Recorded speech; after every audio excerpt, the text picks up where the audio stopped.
말씀의 제목은 여호와 앞에서 섬기고 자라감. 여호와 앞에서 섬기고 자라감이라는 말씀으로 나누겠습니다. 참 수도원에서 뜻밖이네요. 이렇게 또 새벽 예배를 이곳에서 드릴 수 있고, 밤새 이제 이리저리 돌아다니면서 여름에는 굉장히 시끄러웠거든요. 개구리가 너무 와글와글 거려가지고 잠을 못 잘 정도로 시끄러웠는데 새벽에 거닐다 보니까 너무 조용한 거예요. 풀벌의 소리도 안 들리고 잠잠히 눈을 감고 있는데 바람 소리만 조금 들리더라고요. 예수님께서 새벽 미명의 시간에 기도하셨다 그러는데 아마도 이런 고요함 중에 하나님을 만나시지는 않으셨을까 하는 생각이 들었습니다. 오늘은 사무엘상 2장입니다. 사무엘상 2장의 큰 틀을 보면 이제 한나와 사무엘 그리고 엘리 제사장과 그의 아들들에 대한 이야기가 분명하게 갈립니다. 이제 사무엘은 이제 떠오르는 빛이고 엘리의 제사장의 가문은 이제 무너지기 시작하는 그런 모습을 보여주고 있죠. 처음에는 이제 한나의 기도에 대한 이야기가 나옵니다. 누구를 위한 기도였을까 생각해 봤습니다. 물론 사무엘에 대한 기도이기도 하겠지만 그 전에 이제 사사기 시대 때를 되짚어 보면 나라에 대한 기도인 것 같기도 하고 자신에 대한 기도인 것 같기도 하고 또 사무엘에 대한 기도인 것 같기도 합니다. 어떤 방면이건 한나는 지금 굉장히 승리한 사람으로서의 모습으로 기도를 하고 있는 중입니다. 그 다음에 보니까 엘리 제사장의 아들들에 대한 이야기가 나옵니다. 여호와의 보시기에 굉장히 나빴다고 이야기합니다. 그들의 행실을 보니까 그들이 하나님인가 보다. 하나님의 받아야 영광들을 그들이 다 가로채고 있는 그런 모습들을 보여주고 있죠. 그 다음에는 이제 사무엘에 대한 이야기가 나오죠. 사무엘에 대한 이야기를 보니까 처음에는 여호와 앞에서 섬겼다라 이렇게 이야기하고 있고 21절에는 여호와 앞에서 자라니라 이렇게 이야기합니다. 새 마포옷을 입고 계속해서 제사장의 일들을 돕고 있었던 거죠. 어쨌든 사무엘은 하나님 앞에서 잘 자라고 있는 모습을 보여줍니다. 그러나 엘리 아들들에 대한 이야기가 또 나옵니다. 그들은 회막문에서 섬기고 있는 그런 여종들을 동침하게 되고 범죄를 저지르게 됩니다. 성전을 더럽히는 일을 하게 되죠. 뒤에는 더 험한 이야기들이 많이 나옵니다. 엘리 제사장 집이 망할 수밖에 없는 그런 이유들이 잘 기록되어 있습니다. 자신의 집에서 얼마나 하나님을 경멸하고 있고 하나님을 멸시하고 있는 그들의 모습을 볼 수가 있죠. 그리고 35절입니다. 내가 나를 위하여 충실한 제사장을 일으키니 그 사람은 내 마음 내 뜻대로 행할 것이라. 내가 그를 위하여 견고한 집을 세우리니 그가 나의 기름 부음을 받을 자 앞에서 영구히 행하리라 하면서 사무엘을 하나님께서 어떻게 쓰실 거에 대한 이야기를 하나님께서 말씀하십니다. 엘리 집안에서 일어나고 있는 그 일들, 나쁜 행실들, 하나님을 경멸하고 성전을 더럽히고 아비의 말을 듣지 않고 하나님의 것으로 자신들이 배부르고 있는 이 모습들, 반대로 한나는 이처럼 부패하고 썩을 대로 썩은 이 나라를 위해서 기도하게 됐죠. 하나님의 생명을 가슴에 품었고 그 생명으로 살아가는 사람, 온전히 하나님의 성전으로 지어진 가득 찬 그런 사무엘이 되라고 강구하고 있습니다. 오늘 말씀 속에서도 사무엘은 여호와를 섬겼더라. 그리고 여호와 앞에서 자라니라. 하나님이 사무엘을 잘 빚어가고 계신 모습을 볼 수가 있습니다. 말씀을 좀 더 상고하겠습니다. 한나는 하나님께 사무엘을 온전히 내어 맡겼습니다. 쉽지 않는 일이었죠. 그러나 그 약속대로 하나님께서 약속으로 갚아주셨고 또 한나는 그 약속을 다시 돌려드렸습니다. 왜 이렇게 간절했을까? 물론 눈물로 사무엘이 태어나기 전에도 눈물로 기도했지만 한나는 사무엘이 태어나고 난 이후에도 끊임없이 자녀를 위해서 기도하고 있습니다. 그렇기 때문에 더욱 소중했는 것 같아요. 내어 맡겨 난 다음에 한나가 할 수 있는 거 성경에 보니까 딱 두 가지가 있었더라고요. 첫 번째는 기도입니다. 시작하기 전에도 기도였고 그 이후에도 기도였습니다. 그 다음에 보니까 매년 작은 겉옷을 지어다가 사무엘에게 갖다 주었습니다. 입으라고 갖다 준 거겠죠. 이게 무엇을 의미할까요? 새로운 옷을 입는다는 것은 단장되어지고 있는 거죠. 크면 옷을 바꿔 입잖아요. 새로운 모습으로 커가고 있는 모습입니다.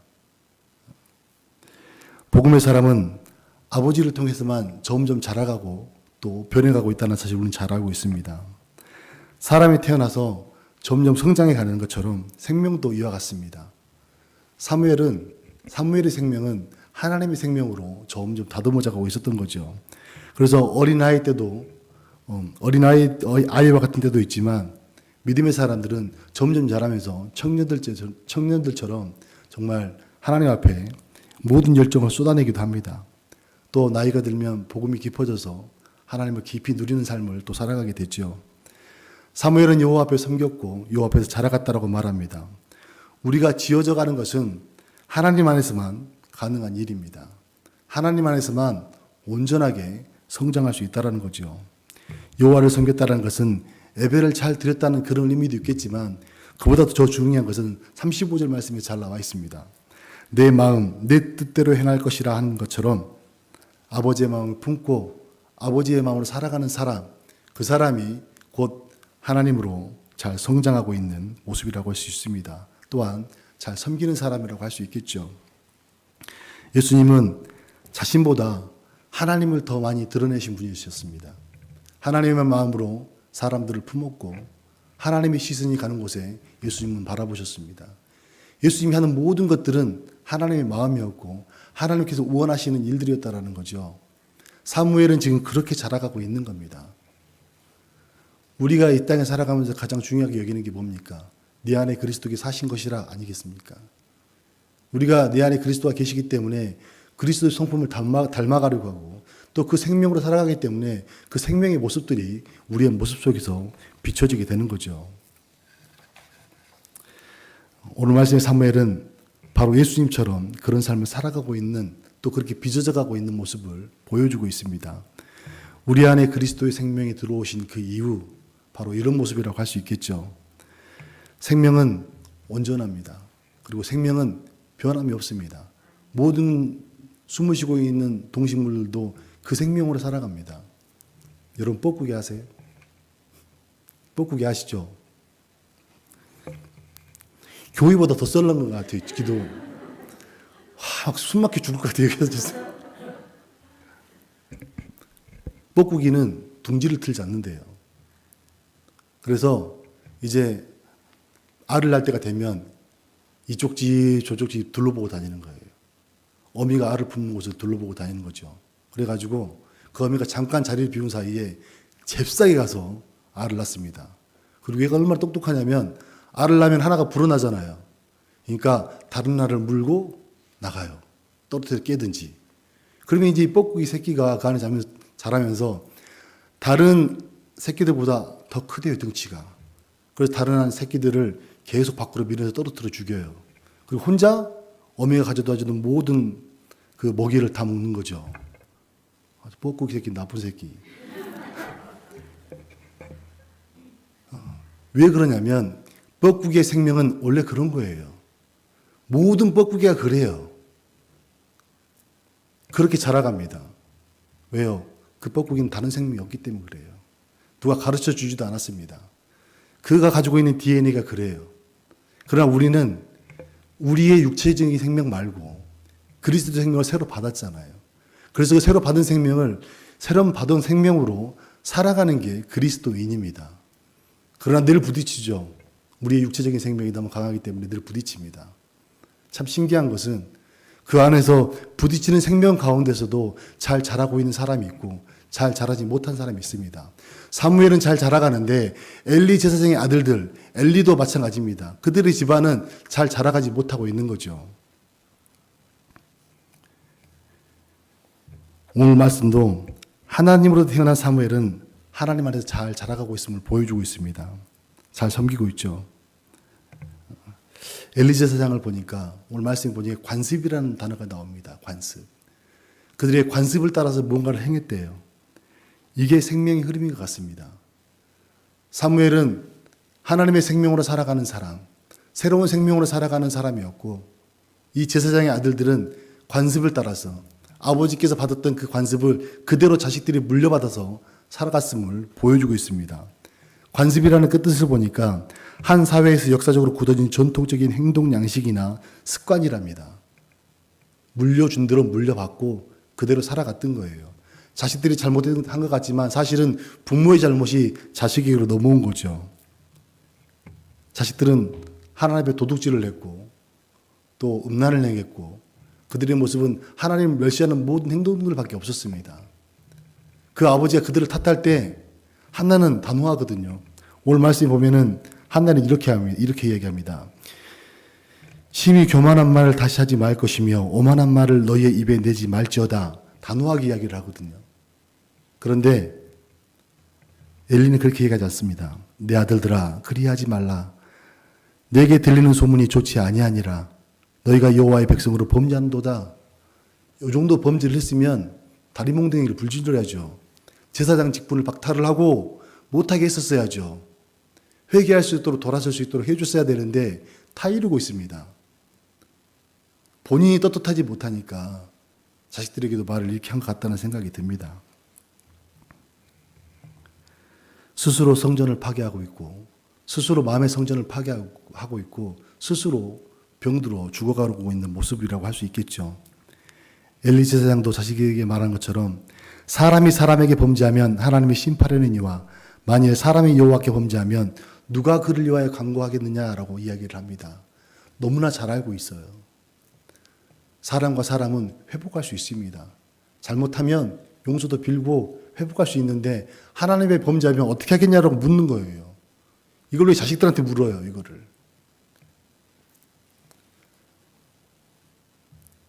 이 아이들은, 이 자녀들은 성령 해방죄를 짓고 있는 것 같습니다. 하나님을 멸시한 죄, 또 그곳에서 하나님의 복음이 증거되지 못하게 하고 있고 막고 있고 스스로들이 먼저 그 말씀을 지켜 살아가야 될 그 사람들이 모든 것을 차단하고 있습니다. 백성들이 가장 좋은 것을 하나님 앞에 드렸을 때 그 하나님 앞에 드렸던 것들을 자기들이 가로채잖아요. 성령 해방죄는 사하심이 없습니다. 그래서 여호와께서 그들을 죽이기로 뜻하셨다라고 말씀하고 있습니다. 영의 사람은, 영의 존재들은 하나님과의 생명이 끊어지면 끝나는 겁니다. 3절 말씀에 보니까 여호와는 지식의 하나님이시라 행동을 달아보시느니라 라고 말씀합니다.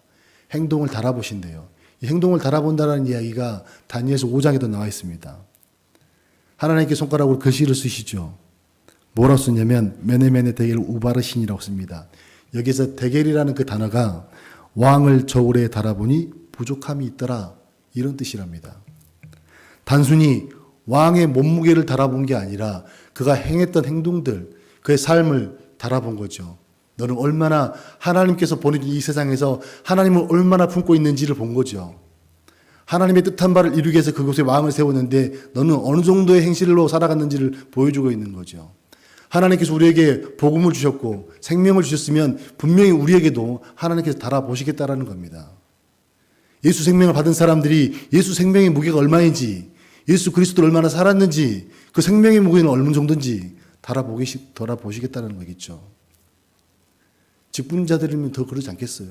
많이 받은 자는 많이 맞을 것이고 그랬거든요. 그리스도를 품고 사는 사람이 그리스도를 살아가는 것처럼 우리는 좋은 생명을 받았고 하나님의 생명을 받은 존재들입니다. 그러면 그 생명이 자라나야 정상이거든요. 새로운 생명을 받았으면 그 새로운 생명이 우리 안에 자라가야 정상인데 자라가지 않는다면 얼마나 불행한 일인지 모릅니다. 하나님은 이 생명을 주시기 위해서 자신의 독생자도 보내셨고 독생자를 십자가에서 철저하게 정말 처절하게 십자가에 달리셨는데 그렇게 해서 새롭게 태어난 우리의 생명인데 우리가 그 생명을 하찮게 여기고 이 제사장의 아들처럼 멸시한다면 정말 우리는 달아봤을 때 저울에 달아봤을 때 아무 값어치도 없는 그런 존재라면 하나님 앞에 책망거리가 되지 않을까라는 생각이 듭니다. 언어로 사람을 위로하고 격려하고 또 복음으로 행복하게 하는 것, 이것도 우리가 하나님 앞에 행하는 일들이겠죠. 우리의 행동은 희생과 섬김이 되어야 되고 또한 우리의 생각과 마음은 온통 그리스도로 가득해야 됩니다. 어떻게 우리가 그리스도로 가득할 수가 있겠어요? 얼마나 힘든 일인 줄 아세요, 목사님? 라고 이야기할 수 있겠죠. 우리가 하나님의 일들을 하는 것들을 일로 생각하면 못하겠더라고요, 정말.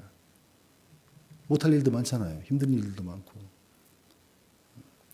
우리 마음이 어떻게 담기느냐에 따라서, 얼마만큼 우리가 은혜가 충만하고 성령이 충만하냐에 따라서 우리 행동은 달라지죠. 은혜 받으면 아무것도 힘들지 않습니다. 그냥 가더라고요.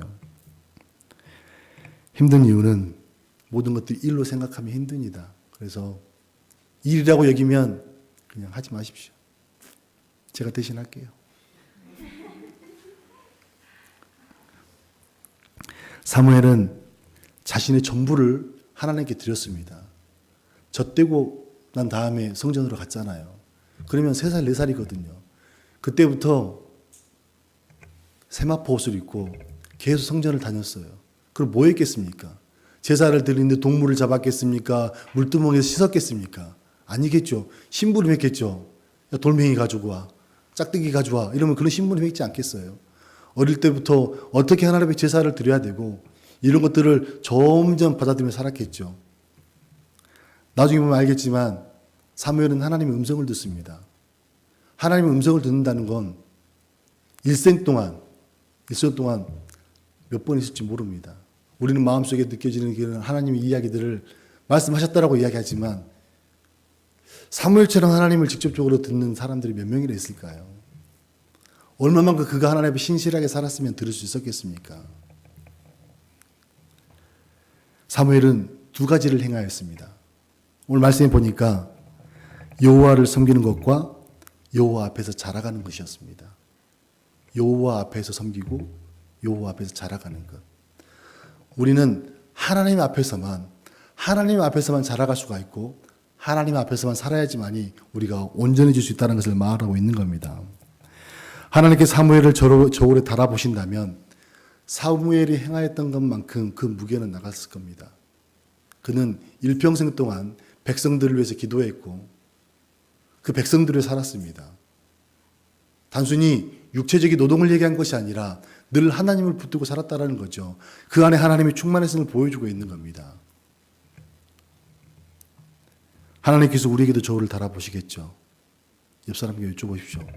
몇 킬로나 나갑니까?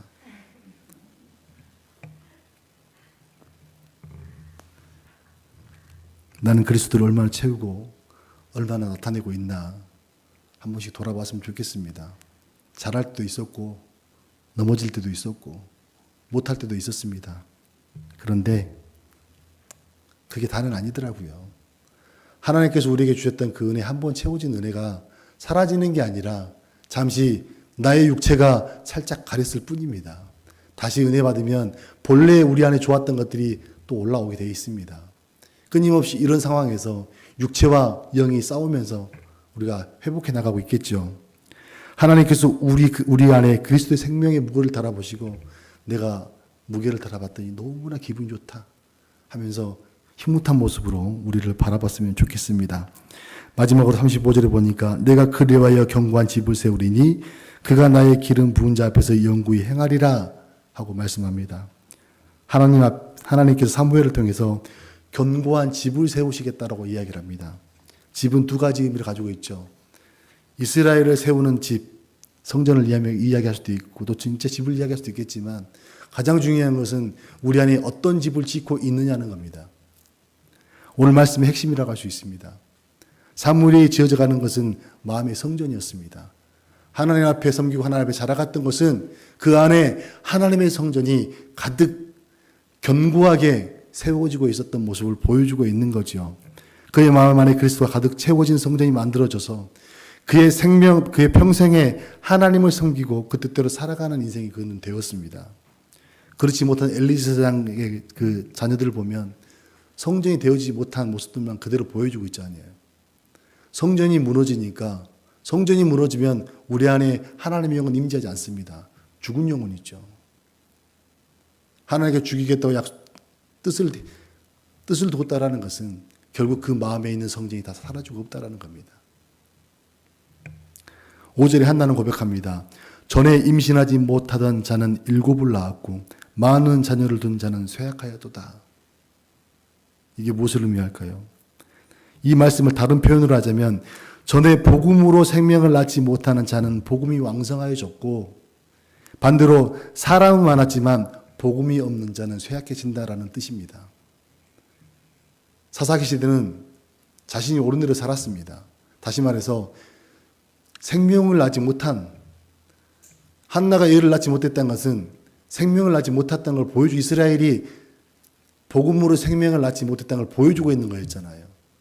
이제 그 생명인 사무엘이 태어났기 때문에 한나의 고백은 이거였습니다. 나는 복음으로 왕생해졌어.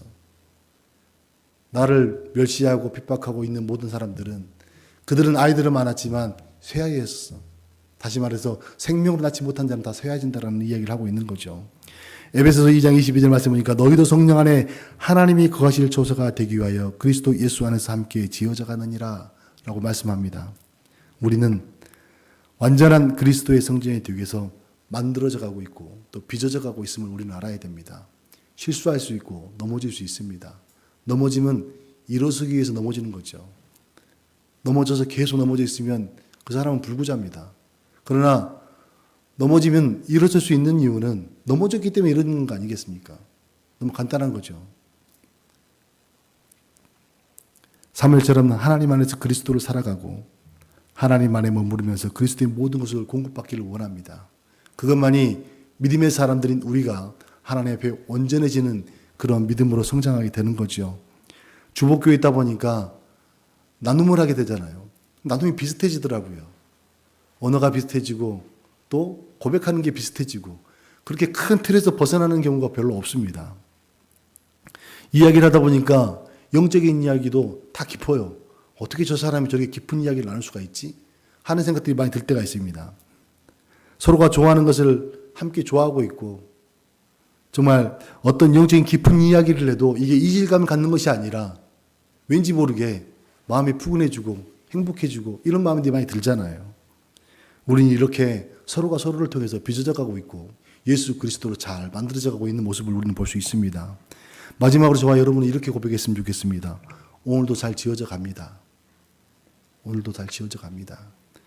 내가 그리스도요 성전입니다. 이런 고백이 오늘 하루도 많아지기를 원합니다. 그 고백이 있을 때 행복할 것 같아요. 모든 사람들이 다. 또 주님께서도 야 내가 달아보나 마나 너희들은 최고다 이러실 것 같다는 생각이 듭니다. 기도하겠습니다.